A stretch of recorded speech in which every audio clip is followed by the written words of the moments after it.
En México, el sector salud ha enfrentado retos y carencias desde siempre, pero en fechas recientes su crisis se transformó en tragedia.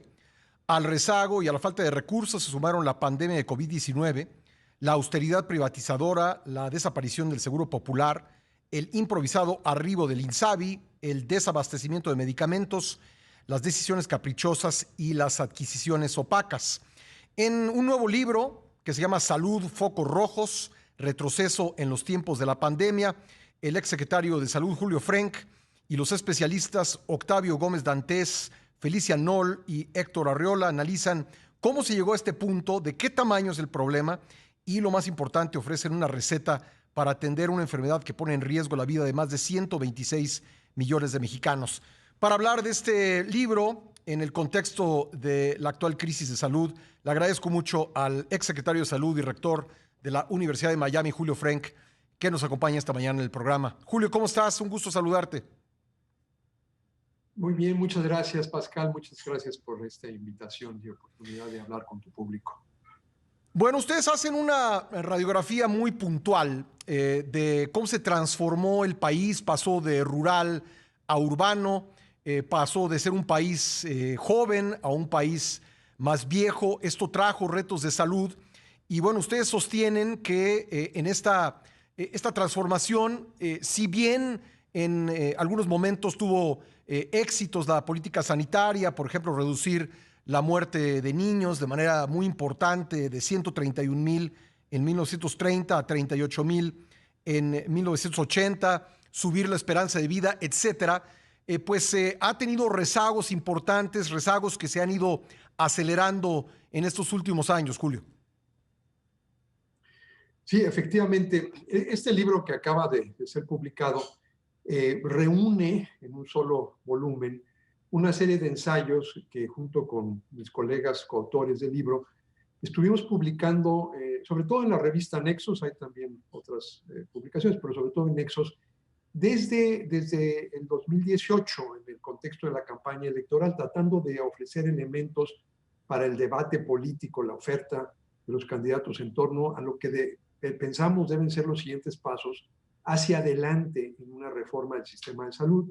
Después de las elecciones hicimos amplios comentarios sobre las propuestas iniciales del nuevo gobierno del presidente López Obrador y desde luego a partir de este año pues ha sido comentar sobre todo en términos de la respuesta que ha dado el gobierno mexicano a esta crisis de salud pública mundial que es la pandemia de COVID-19. Entonces, es un panorama que arranca desde antes, arranca con un diagnóstico, efectivamente, la transformación profunda del perfil de salud de México. El sistema de salud ha sido víctima de sus éxitos, porque ese éxito en reducir las muertes infantiles, en aumentar la esperanza de vida, ha dado lugar a que más gente viva más años y se exponga a los riesgos de las enfermedades crónicas como la diabetes, los problemas del corazón, el cáncer, que son más costosas, más difíciles de prevenir. Y tenemos un sistema de salud que si bien ha tenido momentos de mucho avance, no ha estado al corriente del cambio en los niveles de la población. Y Julio, es entonces importante lo entramos. que apuntas porque en la explicación de por qué le ha ido a México como le ha ido en esta pandemia, las autoridades de salud, particularmente el subsecretario Hugo López-Gatell, han hablado de las comorbilidades, diabetes, hipertensión, obesidad y otras, pero han atribuido estas enfermedades crónicas a la alimentación, particularmente la alimentación de productos industrializados. Es decir, han hecho una liga entre la industria alimentaria y el COVID-19. ¿Tú concuerdas con esto? Es decir, no hay duda de que hay un problema serio en términos de los hábitos alimenticios de la población mexicana, a niveles altísimos de obesidad en hombres y especialmente en mujeres, y eso se traduce y se refleja en los altos niveles de diabetes y enfermedades cardiovasculares, muchos de los problemas asociados. Pero atribuirle los malos resultados del manejo de la pandemia a eso, ese sí es un salto de lógica francamente eh, creo que no muy válido. En un texto más reciente de Nexos, en el número de octubre que está circulando ahora, De hecho, hacemos una comparación de México con Pakistán, un país que tiene un poco más de población que México, tiene niveles un poco más altos de diabetes que México y sin embargo tiene una prevalencia de casos de COVID-19 muchísimo menor. Entonces, el tema de la obesidad es cierto, pero ese no es la razón por la cual México ha tenido un desempeño tan pobre en el manejo de la pandemia. El problema han sido decisiones muy equivocadas que difícilmente tienen que ver con eso. Es un poco culpar a las víctimas, ¿no? Decir eso. De su propia La otra situación. cosa ha sido echarle la culpa al pasado. Bueno, tampoco eso es válido. El sistema de salud tenía muchas cosas que mejorarle, pero eso no explica el mal desempeño ante la pandemia. Estaba platicando con el exsecretario de Salud, Julio Frenk, rector de la Universidad de Miami, sobre el nuevo libro del que es coautor, Focos Rojos, Retroceso en tiempos de la pandemia. Julio, tengo varias preguntas que hacerte, sobre todo en el tema de las soluciones que ustedes plantean, en el tema de pues cómo evalúas tú y los coautores del libro las decisiones que se tomaron en estos primeros 2 años de gobierno, particularmente al inicio de este gobierno en materia de salud y también sobre pues, hechos mucho más coyunturales, por ejemplo, pues la desaparición de fideicomisos, el último de ellos, el de gastos catastróficos, que pues fue absorbido el día de ayer. Bueno, falta todavía que sea aprobado por el Senado, pero la Cámara de Diputados ya lo decidió así. Tengo que hacer una pausa obligada, si me puedes, si eres tan amable, esperarme y hablamos de esos temas regresando el corte. Regresamos enseguida con Julio Frenk. Esta es la primera emisión de Imagen, información sólida siempre. No se vaya. Agradezco mucho a Julio Frenk que me haya esperado para continuar esta conversación. Julio, entonces, ante las preguntas que te planteaba previo al corte, te decía, pues, ¿qué opinión tienes, qué evaluación haces tú y tus compañeros coautores del libro de las decisiones que se tomaron al llegar la actual administración federal? Bueno, empieza el gobierno del presidente López Obrador, creo que bajo una gran expectativa positiva. En la última parte del sexenio previo, por primera vez se habían recortado los presupuestos de salud. Gracias al Seguro Popular, el presupuesto de la Secretaría de Salud había crecido 4 veces en términos reales, o sea, descontando la inflación, entre 2000 y 2015. A partir de 2015 hubo esos 3 últimos años de la administración anterior con recortes. Y yo, al igual que muchos, pensamos que con un gobierno de izquierda comprometido con el pueblo, se iba a resarcir ese presupuesto, ese crecimiento que había tenido los 15 años previos. De manera que fue una gran decepción, primero, que no se hizo eso. Se siguió recortando el presupuesto en términos reales. Se ha recortado los 2 primeros ejercicios presupuestales de la actual administración. La otra señal que se veía muy prometedora fueron las declaraciones iniciales del presidente diciendo que lo que él quería para México era que al final de su sexenio tuviéramos un sistema de salud parecido al de los países escandinavos, Canadá y Gran Bretaña. Exactamente el modelo que hay que hacer. Y la reforma que se había hecho cuando a mí me tocó ser secretario, que introdujo el Seguro Popular, era justamente en ese camino. Yo siempre dije, el Seguro Popular tiene que dar lugar a algo mucho más integrado, que ya conecte lo que es la atención de la que se encarga la Secretaría Federal y la Secretaría Estatal de Salud con el IMSS y el ISSSTE para tener un verdadero sistema integrado como esos países escandinavos.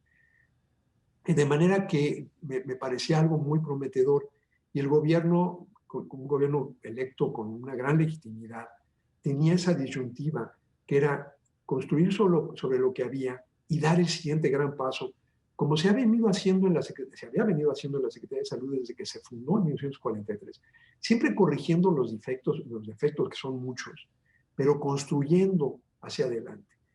En vez de eso, esta obsesión ideológica con descalificar el pasado, colgándole un epíteto que yo creo que los que lo pronuncian no saben ni lo que quiere decir, de neoliberal.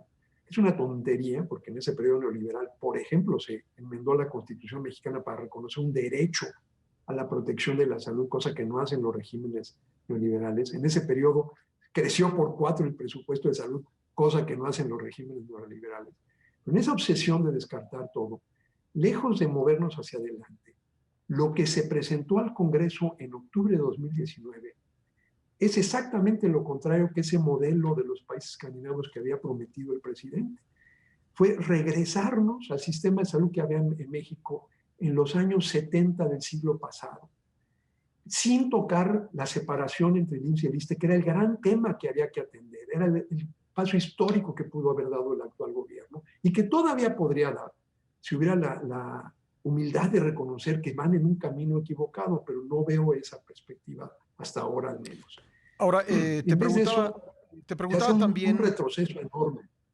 Gracias, Julio. Te preguntaba también sobre esta decisión de desaparecer fideicomisos, algunos de los cuales tienen que ver con la investigación científica en salud, pero también en la atención de la salud, particularmente lo que ocurrió ayer en la Cámara de Diputados después de varios intentos, pues finalmente los diputados consiguieron que sea absorbido este fondo de gastos catastróficos. ¿Qué opinión te merece?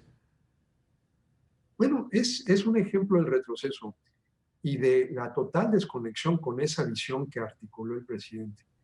El Fondo de Protección contra Gastos Catastróficos se hizo después de un par de años de estudios actuariales muy cuidadosos. El problema con la salud es la incertidumbre. Ninguno de nosotros sabe cuándo se va a enfermar o a tener un accidente grave.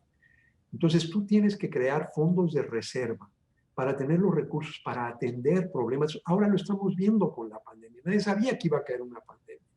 Necesitas tener esos fondos protegidos. Y se hacen estudios actuariales para generar esos fondos.